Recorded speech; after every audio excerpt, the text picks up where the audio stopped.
아무든지 나를 따라오려거든 자기를 부인하고 자기 십자가를 지고 나를 좇을 것이니라. 누구든지 제 목숨을 구원코자 하면 잃을 것이요 누구든지 나를 위하여 제 목숨을 잃으면 찾으리라.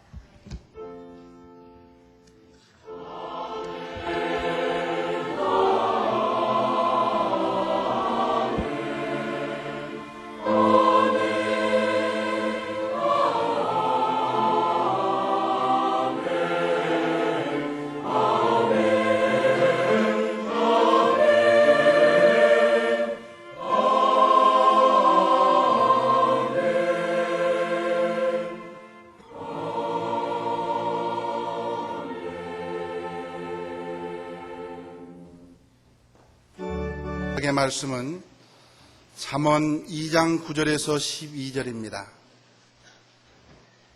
구약성경 911쪽입니다.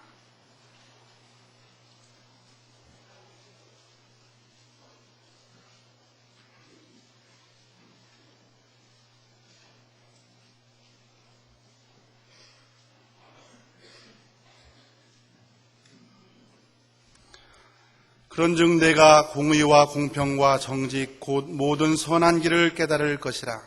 곧 지혜가 내 마음에 들어가며 지식이 내 영혼에 즐겁게 될 것이요 근신이 너를 지키며 명철이 너를 보호하여 악한 자의 길과 패역을 말하는 자에게서 건져내리라. 아멘.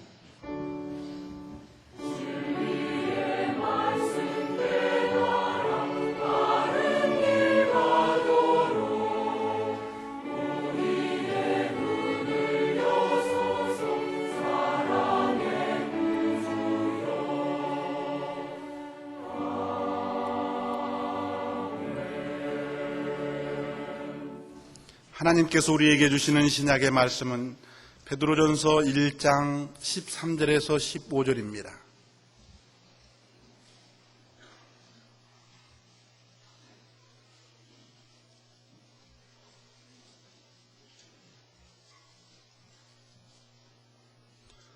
그러므로 너희의 마음의 허리를 동이고 근신하여 예수 그리스도에 나타나실 때에 너희에게 가져올 은혜를 온전히 바랄지어다.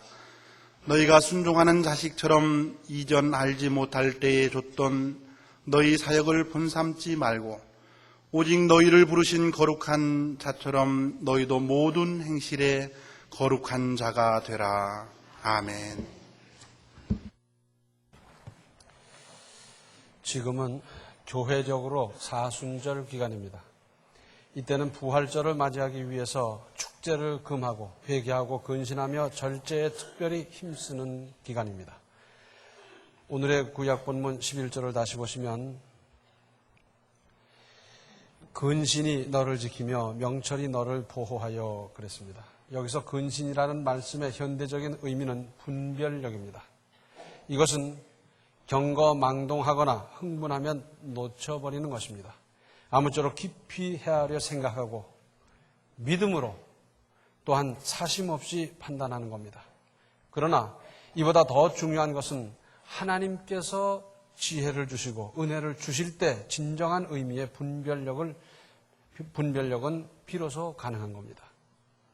그렇게 되면 결과적으로 12절에 보호할 뿐만 아니라 악한 자의 길과 패역을 말하는 자에게서 건져내리라 그랬습니다. 하나님께서는 이렇게 분별을 제대로 하는 사람 보호 안 하시겠습니까? 나아가서는 또 악한 자와 관계가 맺어져서 혹 글로 무슨 빠져들어간다든지 고생을 할 수 있을 때 건져내시는 것까지 보장해 주셨습니다. 또 오늘의 신약 본문 말씀 중에서 13절을 다시 보시면 그러므로 너희 마음의 허리를 동이고 근신하여 예수 그리스도에 나타나실 때 너희에게 가져올 은혜를 온전히 바랄지어다 그랬습니다. 여기서 마음의 허리를 동이라고 했는데 이 말씀 안에는 이스라엘 백성이 출애굽할 때 허리를 동이고 손에 지팡이를 가지고 발에 신을 신고 유월절 양을 먹으면서 대장정의 각오를 다졌던 고사가 내재되어 있습니다. 영적으로 출애굽하는 오늘날의 그리스도인들도 죄악 세상에서 과감히 떠나는 이러한 자세와 각오가 필요하다는 것이고, 그러면서 한편으로는 근신하라는 겁니다. 대단한 결단을 할 뿐만 아니라 근신하라 그랬는데, 근신이 뭡니까? 음주, 방탕 등 무절제한 생활을 피하고 모든 일에 삼가고 조심하는 것 아니겠습니까? 그러면 예수 그리스도에 나타나실 때에 너희에게 가져올 은혜를 온전히 바랄 수 있고 받을 수 있고 누릴 수 있다는 겁니다. 뿐만 아니라 이렇게 해야 세상의 박해나 유혹을 이겨나갈 수 있다는 겁니다. 그런데 특히 우리나라 사람들은 대체로 삼가고 조심하지 못하고 있습니다. 그래서 늘 실수가 많지요. 깊이 헤아려 생각하고 믿음으로 판단하고 사심 없이 바라보고 거기다가 지혜의 근본이신 하나님의 도움을 청하기보다는 늘 성급하고 감정적으로 일을 처리하고 흥분부터 하다가 얼마나 실수가 많았습니까? 이것을 근신으로 고치지 못하면, 그렇다고 하면 예수 그리스도에 나타나실 때에 너희에게 가져올 은혜를 온전히 바랄 수도 없고 받을 수도 없고 향유할 수도 없는, 그렇게 되지 않겠습니까? 또 이러한 기대도 어려울 뿐만 아니라 세상의 박해나 유혹을 이겨나가기는 더욱 어렵지 않겠습니까? 근신해야 합니다. 그리스도인들은 근신해야 하고 특히 이 사순절에 근신할 일입니다. 베드로전서 5장 8절을 보면 근신하라 깨어라 너희 대적 마귀가 우는 사자같이 두루다니며 삼킬 자를 찾나니 너희는 믿음을 굳게 하여 저를 대적하라 그랬습니다. 자, 마귀가 우는 사자와 같이 삼킬 자를 찾는데 안 믿는 사람은 그건 밥이고 언제 쳐들어가도 그저 끌어오면 밥이 되는 거예요. 그리고 믿는 사람에게도 찾아옵니다. 그래서 흔들어보고 건드려보고 요렇게 저렇게 유혹해보고 그러면서 삼킬 자를 찾는데 어떻게 하느냐? 믿음을 굳게 하여 저를 대적하라는 겁니다. 믿음 없이 대적하다는 지는 거예요. 그래서 믿음을 먼저 마련하고 강하게 하고 그리고 대적하는데 그 이전에 뭘 하느냐? 근신하고 깨어라 하는 겁니다. 성급하게 달려들고 무장 없이 달려들고 작전 없이 달려들고 그러다가는 진다는 거 아니겠어요?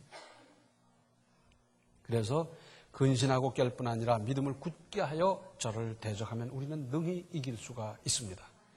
또 디모데후서 4장 3절로 5절을 보면 이렇습니다. 때가 이르리니 사람이 바른 교훈을 받지 아니하며 귀가 가려워서 자기의 사욕을 좇을 스승을 많이 두고 또 그 귀를 진리에서 돌이켜 허탄한 이야기를 좇으리라. 그러나 너는 모든 일에 근신하여 고난을 받으며 전도인의 일을 하며 내 직무를 다하라 그랬습니다.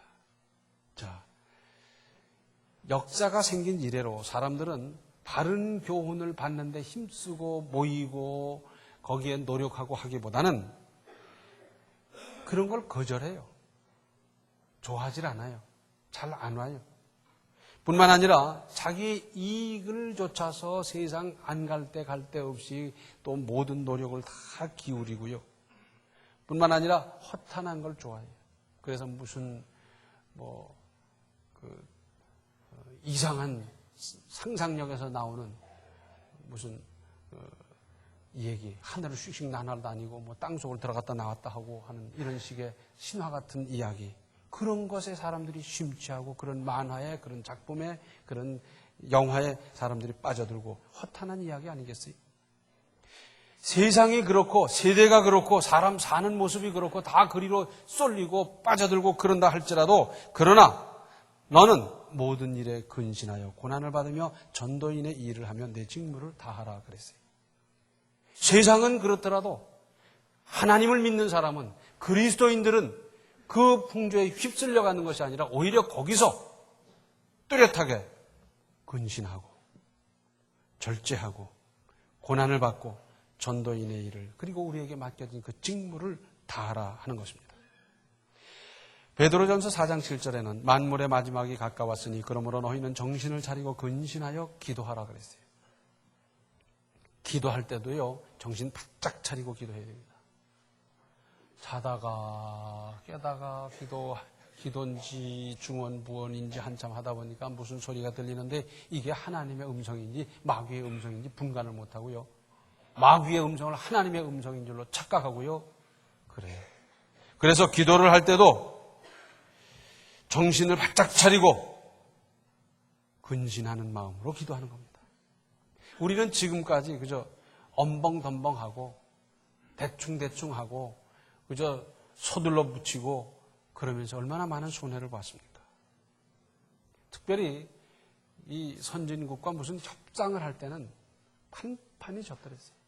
나중에 지나놓고 봤더니 이렇게 손해가 된다. 다 그러잖아요. 근데 그 사람들이 속였냐? 속인 거 아니에요. 협상할 때 정신 똑바로 차리고 협상의 기법, 협상의 능력도 키워가면서 그렇게 협상을 했더라면 안 당할 것을 그저 대충 훑어보고 덤벙덤벙하고 빨리 구조조정해야 되고 빨리빨리 서둘고 이러다가 늘 당하고 그러고 있지 않습니까? 이 기간에 우리가 또 깊이 명심해야 할 것이 있습니다. 절제하는 겁니다. 갈라디아서 5장 22절과 23절에는 성령의 9가지 열매가 기록되어 있습니다. 성령을 받아서 그 결과로 나타나는 여러 가지 현상을 쭉 기록했는데 그 결론적인 열매는 절제입니다. 우리가 잘 알지 않습니까? 성령의 9가지 열매는 사랑과 희락과 화평과 오래 참음과 인내와 쭉 있어요. 그런데 사랑도 내 마음대로 무작정 베푸는 것, 그것만이 사랑이냐 하는 것입니다. 사랑도 절도가 있어야 되고 절제되고 그러면서 하는 것이고 화평도 그렇습니다. 온유도 그렇습니다. 인내도 그렇습니다. 무질서하고 아무렇게나 하는 것은 결단코 잘 되는 일이 아니에요. 그래서 좋은 것이지만 절제라고 하는 어떤 통제 장치를 거쳐 나올 때 비로소 의미가 있는 것 아니겠어요? 그러면서 24절에 그리스도 예수의 사람들은 육체와 함께 그 정과 욕심을 십자가에 못 박았느니라. 정과 욕심이 뭡니까? 그것이 절제의 가장 최고봉 아니겠어요? 육체적인 것, 세상적인 것, 그 가치관 모두를 십자가에 정확하게, 확실하게 못 박아야 그 다음에 성령의 열매도 제대로 나타날 수 있다는 것 아니겠어요? 절제가 뭡니까? 본능이나 욕심은 물론 선한 일까지도 믿음으로 조절 또는 통제하여 거룩한 것으로 승화시키는 것 아니겠어요? 이 본능이라고 하는 것은 선도 아니고 악도 아닙니다. 그러나 어떻게 사용하느냐에 따라서 선도 될 수 있고 악도 될 수 있어요. 그런데 그것을 믿음으로 조절하고 통제하고 나아가서는 거룩한 것으로 승화시키는 것, 이것이 절제입니다. 베드로는 참 성급한 사람이었습니다. 제가 추측컨대 어렸을 때도 성급하고 젊었을 때도 성급하고 중년 때도 성급하고 머리가 허옇게 늙었을 때도 상당히 성급했을 것 같아요. 그런데 자기가 가지고 태어난 성급한 이성질을 고치기보다는 어떤 의미에서는 그것을 선용했어요. 그래서 예수께서 뭐 하자 그러면 제일 먼저 나타나는 거예요. 이거 필요하다. 제가 하지요. 그리고 앞장서서 나아가다 보니까 베드로는 예수께서 승천하신 이후에 그 시대를 책임지는 제자들 그 중에서 우두머리가 돼서 그 영적인 역할을 다 잘 감당할 수 있었습니다. 고린도전서 9장 25절 말씀을 세번역 성경으로 보면 경기에 나서는 사람은 모든 일에 절제합니다. 그런데 그들은 썩어 없어질 월계관을 얻으려고 절제하는 것이지만 우리는 썩지 않을 월계관을 얻으려고 하는 것입니다. 여기 경기에 나서는 사람이 뭡니까? 운동선수 아니겠어요? 운동선수들을 절제하는 것 참 무서울 정도입니다. 엄격한 규칙 생활이고 단체 생활이고요. 눈코 뜰 새가 없고요. 지금 그 유명한 야구선수, 농구 스타 하면서 그런 사람들은요. 지금 세상 돌아가는 건 몰라요. 여기서 게임하고 또 하룻밤 자고 또 차 타고 가서 어디 가서 또 게임하고 시간 있으면 연습하고 그것밖에 모르기 때문에 9.11이 뭔지도 모를 거예요. 정신 하나도 없고 거기 그냥 완전히 통제된 생활을 하고 있습니다. 따지고 보면 그 사람들의 그 노력과 수고는 공부하는 것보다 훨씬 힘들고요. 사업하는 것보다도 힘들고요. 세상살이보다도 힘들 만큼 그렇게 힘써 하지 않으면 스타가 될 수 없고 이길 수가 없고 그 연봉이 보장되지도 않고 그렇습니다. 특별히 이 체중과 관계되는 운동, 권투, 유도, 태권도 뭐 그런 사람들은 먹는 것도 절제해야 되지 않습니까? 그래서 그 사람들은 실컷 좀 먹어봤으면 좋겠다. 실컷 좀 잡았으면 좋겠다. 그 평소에 그냥 아주 피 맺힌 한이 또 통제된 거기서 운동하고 자고 눈 뜨고 뭐 그거밖에 모르다 보니까 사람이 그렇잖아요. 사람끼리 좀 만나서 대화도 하고 친구들끼리 만나서 수다도 좀 떨고 뭐 그런 맛이 없잖아요. 그러다 보니까 실컷 돌아다니며 친구들과 어울려 놀아보았으면 거기다가 심심치 않게 기합까지 받고요. 얼마나 힘들어요. 그런데 그들의 그 피땀 어린 노력으로 기대하는 것은 뭐라고요? 세상적인 겁니다. 일시적인 겁니다. 영원할 수가 없어요. 우리 인생 전체를 책임질 수 있는 게 아닙니다. 그렇다고 보면 우리가 영생을 소유하고 그리고 하늘나라의 상급을 바라보면서 나아가는 사람들은 얼마만큼 절제하며 노력해야 될지는 자명하지 않습니까? 특별히 우리나라에서는 자녀를 기르면서 근신하는 것, 절제하는 것을 안 가르쳐서 문제입니다. 그럴 적에 누구 유익이겠습니까? 조심성도 없고요.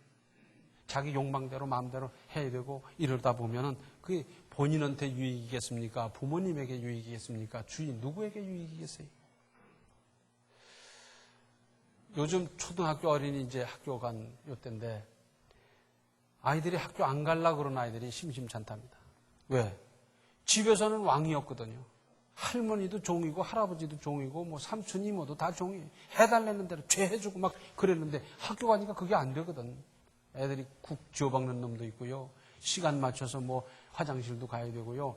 이러니까 싫은 거예요. 자, 근신과 절제를 배우지 못한 사람이 커가면서 어떻게 되겠습니까? 자행자지하고 지 맘대로 살고 뭐 본능대로 살고 그러는 사람, 그 사람에게 유익하겠습니까? 부모에게 유익하겠습니까? 주변 사람들을 얼마나 피곤하게 만들겠습니까? 그런데 젊은 어머니들이 뭐라 그럽니까? 그렇게 하면 애 기죽인다고. 이건 기죽이는 거하고 전혀 달라요. 인생을 제대로 살아갈 수 있도록 어려서부터 몸에 배게 잘 가르치는 건 여러 사람에게 유익입니다. 우리 그리스도인들은 모름지기 말도 행동도 판단도 선택이나 결정도 아무쪼록 근신하고 절제할 일입니다. 성급하게 판단하고 결정해야 되는 때도 있어요. 시간이 없고요. 그런데 그런 일은 그렇게 해야 되겠지만 대부분의 경우 천천히 신중하게 생각하며 따져보고 절제하며 결정해도 늦지 않은 경우가 얼마든지 있습니다. 야고보서 3장 2절을 보면 우리가 다 실수가 많으니 만일 말에 실수가 없는 자면 곧 온전한 사람이라 능히 온 몸도 굴레시오리라 그랬어요. 자, 우리가 실수 없는 사람이 어디 있습니까? 다 실수하잖아요. 그러니까 실수하게 돼 있는 존재니까 앞으로도 두고두고 실수를 많이 하고 살거라. 그럴 수 없지 않습니까? 여기 무슨 말씀입니까? 말하는데 언어 생활에 조심하고 또 조심하라는 것 아니겠어요? 그래서 언어 생활이 바르게 되고 그러고 보면 온 몸도 얼마든지 어거해 나갈 수 있다는 것. 참 언어 생활 우리는 조심조심 많이 해야 됩니다. 그런데 우리나라 어머니들이 제일 많이 쓰는 말이 뭔지 아세요? 조심입니다. 조심. 차 조심해라, 가방 조심해라, 체육 시간에 조심해라, 미술 시간에 조심해라, 선생님 앞에서 조심해라, 애들하고 놀면서 조심해라. 조심. 얼마나 귀 아프게 들어왔든지 조심 안 해요. 어쩌다가 한번 조심하라 그래 이제 기억을 다 갖고 할 텐데 그냥 얼마나 많이 조심을 들어와 놓으니까 조심 안 해요. 어느 정도까지 하느냐? 꼭 조심하라는 얘기를 해야 직성이 풀리거든. 이걸 떨쳐버리지 못하고는 80이 넘은 어머니가 60이 된 아들이 출근하는데도 얘야 차 조심하거라 그러는 거예요. 꼭 조심하라고 해야 직성이 풀리는 거예요. 그런데 자기는 조심 안 해요. 그래서 애들한테도 막 얘기하고 뭐 행동도 막 하고 자기는 조심 안 하면서 그저 조심 안 하는 거예요.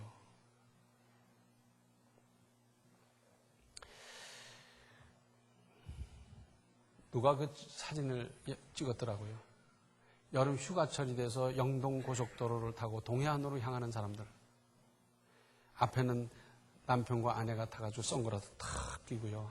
아주 간편한 복장, 시원한 복장을 입고요. 뒤에는 애기 둘 좀 타가지고선 물놀이 기구를 가지고 그냥 뭐 또 게임을 하면서 이러면서 휘파람 불고 가는데 올째는 어떠냐? 올째는 남편을 하품하면서 간신히 운전하고 여자는 선글라스도 안 끼고 벌써 그냥 반쯤 삐딱하게 해서 그냥 하하고 자고 뒤에 애들은 벌써 베지도 않아. 거기서 서로 엉클어져서 잠드는 지가 오래됐으니까. 쉬러 가가지고 계획성 있게 쉬고 놀고 하는 게 아니라 무작정 놀다가 나중에는 와가지고 며칠씩 고생을 하는 거예요. 아이도 고생, 엄마도 고생, 아버지도 고생하는 거예요. 우리 불 조심할 때 표가 있죠. 꺼진 불도 다시 보자 그러는데 말 조심할 때도 그래야 될 것 같아요. 뱉은 말도 주워 담자. 뱉은 말은 못 주워 담는다는 건데 말을 해놓고 나중에 생각했다. 아이고 이건 내가 실수했네. 그렇게 된다면 해명도 하고 설명도 하고 사과도 하고 그래서 뭐 어떻게 해야 무슨 관계도 제대로 유지되지. 그저 자기도 모르게 툭 튀어나와가지고 다른 사람에게 깊은 상처를 줘놓고 이거 뱉은 말을 어떡하나 그러고 넘어가다 보면 관계가 제대로 되겠습니까? 행동하는 것도 그렇습니다. 무슨 선택이나 결정을 하는데도 신중한 자세가 얼마나 필요합니까? 천천히 해도 되고 좀 생각하고 해도 되고 그죠? 얼마든지 해도 되는데 왜 쫓기는 심정으로 급히 결정했다가 나중에 낭패를 보고 문제가 되고 수습을 하느라고 힘이 들고 얼마나 그렇습니까? 우리에게는 자유의지가 있습니다. 이렇게 할 수도 있고 저렇게 할 수도 있고 또 뿐만 아니라 이 자유의지를 가지고 하루에도 여러 번 선택을 해요. 아주 많은 선택이 밥 먹을 때 하는 거예요. 이번 밥을 먹고 반찬 요걸 먹을까 저거 먹을까 그때도 선택을 하는 거예요. 그런데 만약에 우리에게 자유의지가 없이 그냥 기계적으로 움직이게 되어 있다고 하면 인생은 얼마나 따분하고 지루하겠습니까? 시간 되면 찬양하고 시간 되면 말씀 보고 하나님이라 그러면 절하고 뭐 그런 식으로 된다면 이건 인생이 아니라 기계지. 제가 어떤 가게에 들어갔더니 어서 오세요 그런데 사람이 없어요. 앞만 봐도 사람이 없어요. 한참 찾아보니까 그 무슨 자동장치를 해놔가지고 사람이 오면 어서 오세요 그러더라고요. 사람이 있어서 반갑게 맞으면서 어서 오세요 그러면 그 재미가 있겠는데 사람은 없는데 그냥 어서 오세요 그러니까 좀 이상하고요. 또 어딘 무슨 장치를 해놔가지고 삐리리리 그러더라고요. 내가 도둑질하러 온 것도 아닌데 딴 사람 들어왔다 하는 그렇게 사인이 나오는데 그 영 기분이 그래요. 그런데 우리에게 주어진 자유를 가지고 이러저러한 선택을 할 수가 있어요. 결정을 할 수가 있어요. 자, 하나님의 말씀을 거역하고 도망갈 수도 있고 하나님의 말씀을 조금 따를 수도 있고 반쯤 순종할 수도 있고 3분의 2쯤 따를 수도 있는데 내가 생각해보고 내 경험에 비추어보고 내 이성의 판단을 의지해보고 하다 보니까 아무래도 이해가 안 되지만 하나님의 뜻이기 때문에 내가 전적으로 순종합니다. 그럴 적에 하나님께서 얼마나 기뻐하시겠어요? 자유의지를 가지고 자기가 믿음으로 판단하고 믿음으로 결정하고 믿음으로 결단해서 하나님 앞에 설 때 거기에 가치가 있는 거지. 기계적으로 그냥 하려니까 하고 한다면 무슨 의미가 있겠어요? 그래서 하나님께서는 우리에게 자유의지를 주셨어요. 그런데 고린도전서 8장 9절을 보면 그런즉 너희 자유함이 약한 자들에게 거치는 것이 되지 않도록 조심하라 그랬어요. 무슨 말씀입니까? 내 자유를 가지고 내가 자유롭게 사용할 수 있어요. 내 시간을 자유롭게 쓰고 내 젊음을 자유롭게 쓰고 내 물질을 자유롭게 쓰고 다 쓸 수 있어요. 그러나 우리 그리스도인들은 그것이 약한 자들에게 거치는 것이 되지 않도록 조심할 의무가 있습니다. 가령 내가 열심히 노력하고 덜 먹고 덜 쓰고 덜 입어서 부자가 됐다. 자, 이제부터는 써보자. 그래서 그때부터 뭐 사치하고 낭비하고 했다. 그런데 가난한 사람들에게는 그것이 자극이 되고 부담이 되고 상처가 되고 그걸 한번 생각해 봐야 될 거 아니겠어요?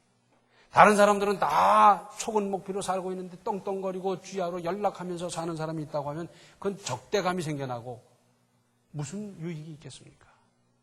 내가 노력해서 내가 번 돈이라 하더라도 내 마음대로 쓰는 게 아니라 믿음으로 쓰는 것이고 그리고 거치는 것이 되지 않도록 조심하며 쓰라는 것 아니겠어요? 로마서 15장 2절에는 우리 각 사람이 이웃을 기쁘게 하되 선을 이루고 덕을 세우도록 할지니라 그랬어요. 선을 생각하고 덕을 세우도록 행동하는 것, 말하는 것, 쓰는 것, 활동하는 것. 열심히는 했는데 선이 아니고 열심히는 했는데 덕에 못 미치고 그래서 많은 사람에게 상처를 줬다고 한다면 이게 무슨 의미가 있겠습니까? 오히려 이것은 하나님만 못하지 않겠어요? 고린도전서 14장을 보면 은사에 대해서 가르치던 중에 26절 하반절에 모든 것을 덕을 세우기 위하여 하라 그랬습니다. 내 마음대로 하는 게 아니라 주변도 좀 살펴보면서 행여 이렇게 저렇게 하다가 상처받는 사람이 있으면 안 되지. 어떻게 하는 것이 덕일까? 하나님께 여쭤보기도 하고 신앙적으로 또 따져보기도 하고 기도도 해보면서 그러면서 덕을 세우기 위해서 하는 겁니다. 이것이 그리스도인의 덕이에요.